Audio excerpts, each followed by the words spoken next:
Hi everyone, Courtney here, and today I'm going to go over the most embarrassing question I got wrong on the practice exam. For the Canadian Securities course, you do need to know the different types of GICs, and because this section was simpler in the book, I glossed over it and ultimately missed this question. Shamila, a risk-averse investor, wishes to invest $10,000 in a guaranteed investment certificate, GIC, through a $300 monthly purchase. What type of GIC should Shamila buy? So, a GIC, or a guaranteed investment certificate, is an investment in which the principal and the interest is guaranteed. They come as redeemable or non-redeemable, and you can get them at your local bank branch. They don't need to be in an investment account. They can sit outside of that as you would with a savings account. And there are different types of GICs depending on your investment needs, and that's what this question is testing for. So, in this case, Shamila wants to put down a $10,000 lump sum and then make monthly contributions in the amount of $300 after that. So let's go through each answer and see what each type of GIC would entail. A laddered GIC. A laddered GIC is one in which the investment for the GIC is divided into multiple term lengths of equal deposit amounts. So, for example, let's say that you have a total of $15,000 and you want to put it in a laddered GIC, which is going to divide it into 3 different term lengths.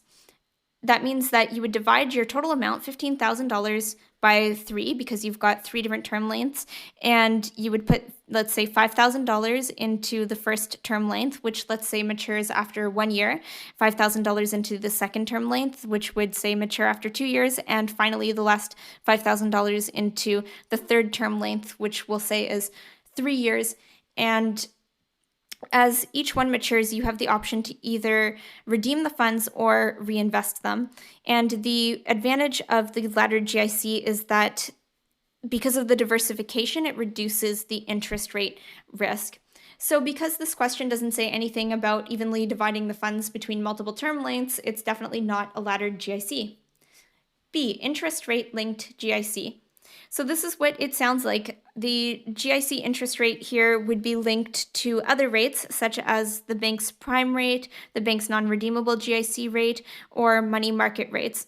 So I believe, for example, if the bank's prime rate went up, that the interest your GIC would be paying would go down because it would cost more to borrow the funds from the bank. So that would be an interest rate linked GIC. C, an installment GIC. An installment GIC is one in which an initial lump sum contribution is made, and then after that, regular contributions are made.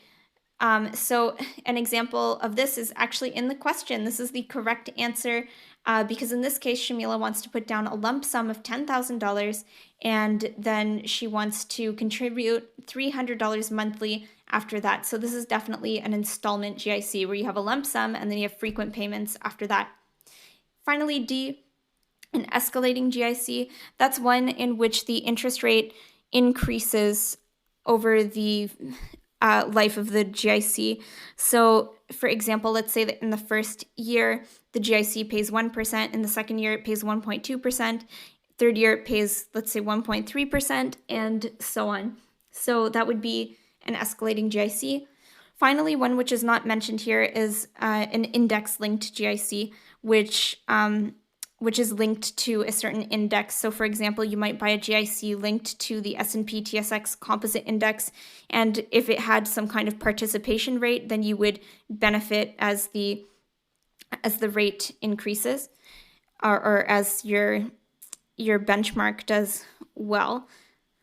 So I hope that helped understand the different types of GICs.